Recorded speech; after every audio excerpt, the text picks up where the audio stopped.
Hello, I'm Jamila Musayeva, an international etiquette consultant, author of etiquette books and pre-recorded online etiquette courses. In today's movie review for Patreon Etiquette Movie Club, I've selected my favorite movie, which you probably can guess by what I'm wearing for today's video, and that is a movie starring Keira Knightley called The Atonement. It was one of my favorite movies in college. I decided to watch it this time for an etiquette review. There aren't that many etiquette lessons that we can learn from it, but there's some really good ones that we should pay attention to. So let's get started. So the opening scene, we see that there are two twin brothers, their sister, and there are guests at the house of the girl who is putting up this drama play, and she's assigning roles, and so she's having her reading moment. The twins and the sister are guests in the house. So let's watch this episode and talk about how the guests are supposed to be in the home of a host. Have to do a play? Why do we have to? It's to celebrate my brother Leon's visit. I hate plays. So do I. How can you hate plays? It's just showing off. You'll be in this play or you'll get a clout. And I'll tell the parents. You're not allowed to clout us. We're guests in this house. And what do the parents say we were to make ourselves? Well, Piero? Amenable. Jackson? Amenable. Amenable. That's right. So we see that this is a British family and good manners and etiquette is taught to them from early childhood on. And, you know, the twins don't want to take part in this play. And then their sister's like, we are guests in this house. And what did the parents say we are to make of ourselves as guests?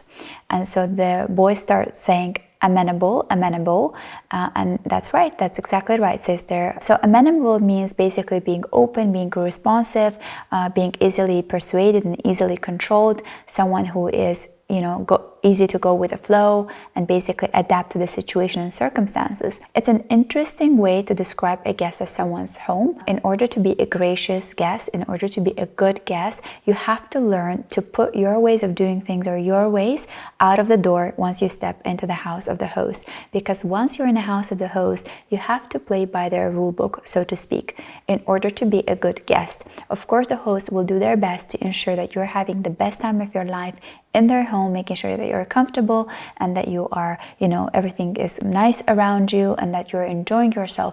But it's equally important that you as a guest make yourself amenable. You make yourself easily going with the flow and not being stubborn and wanting to do things your way.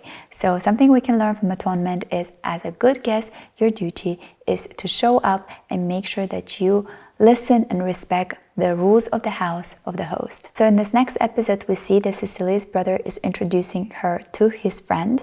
Let's listen carefully to the way that the introductions are done, so who's introduced to whom, and we'll talk about it. Leon! Here she is. Oh, I've missed you. I'm getting completely doolally up here. This is my sister Cecilia, Paul Marshall. I've heard an awful lot about you. Likewise. Where are we putting him? In the blue room. So in this episode, we see Cecilia and her brother. They go for a hug, but also kiss each other on the lips, which I thought was very bizarre. I don't think it's British-like at all. Maybe it was part of the scene. And then he introduces his sister Cecilia to Paul Marshall, who's a guest in his home, his friend. So he first utters the name of Cecilia because that's his sister, that's the person who's closest to him.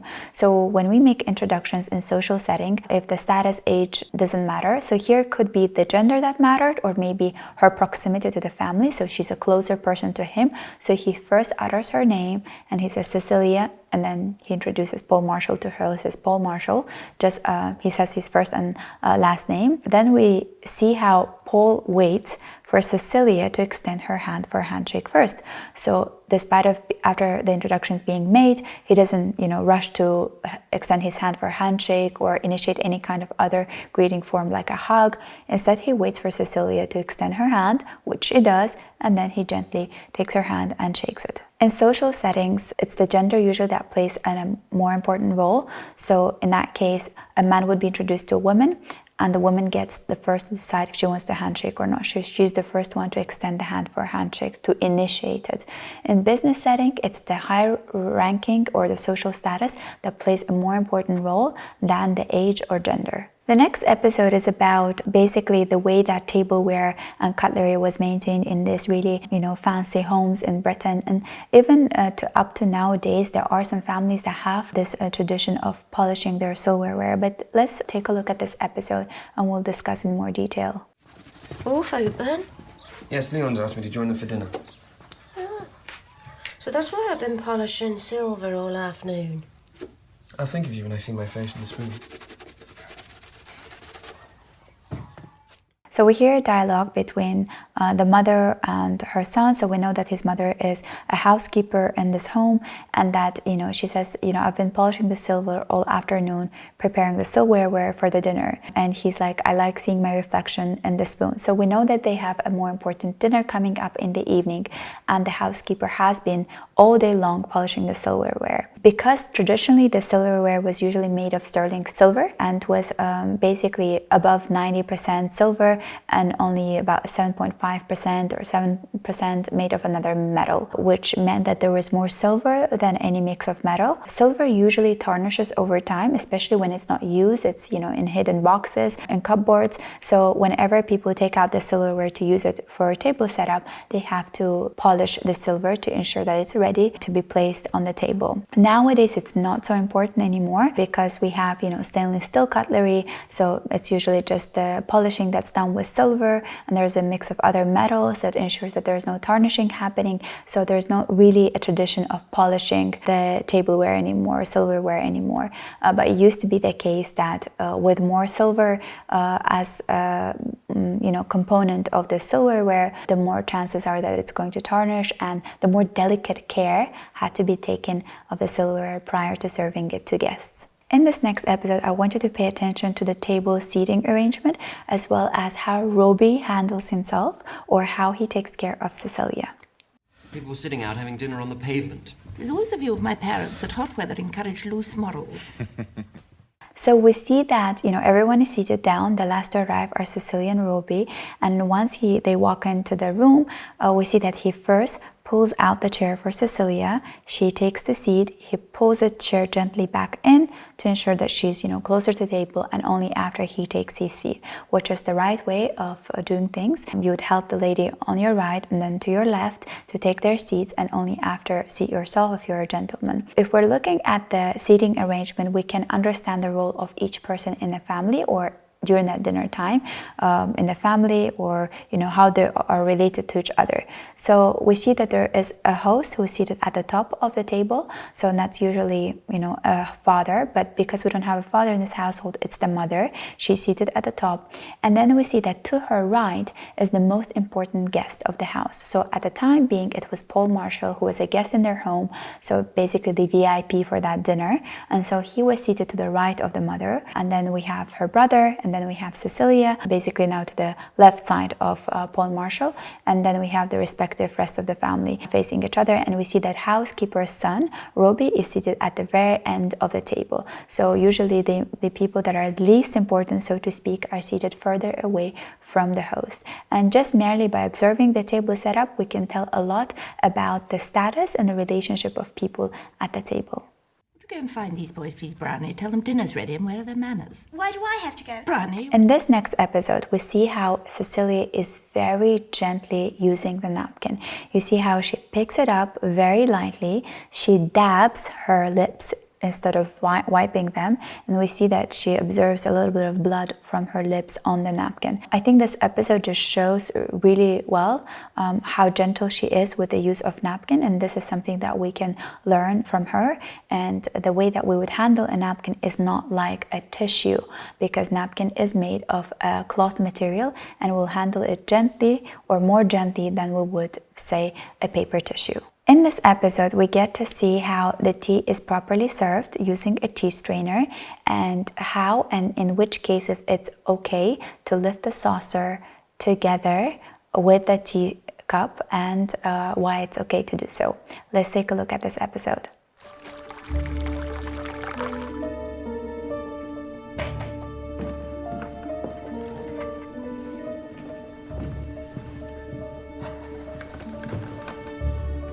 So in this episode, we see that the housekeeper is serving tea to an officer who is standing on his foot. She first takes the tea strainer, it's placed on the teacup. Then we see that she pours tea from a ceramic teapot. And the reason we have a tea strainer on top of the cup is because the tea that's usually brewed in a ceramic teapot is a full leaf tea, which means that when it opens up, it has full leaves. And when we're pouring it, the chances of a leaf falling out from the teapot into the cup is quite big. Hence, we put a strainer to ensure that it catches all the leaves and they don't fall into the cup. And then we see that she carries the teacup with a saucer to the officer who is standing on his foot, and she gives it to him, and then he starts drinking the tea while on foot, while holding the saucer with one hand around his belly button area, so around his belly, and then he just lifts the teacup like that to drink the tea. So the two cases when you're allowed to hold the saucer or to take the saucer together with the teacup is when you're drinking tea on foot and when you're seated at a low table. So it's easier, in a way it's more protective of your clothing, that you pick the saucer as well and hold the teacup together with the saucer.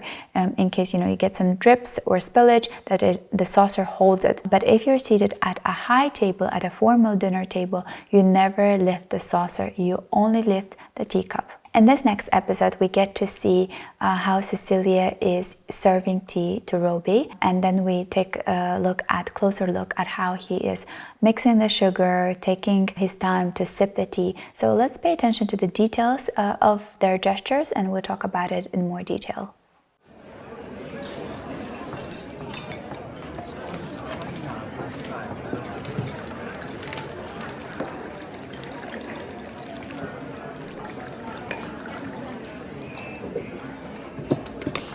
Sorry, I can't remember it. 2, thank you.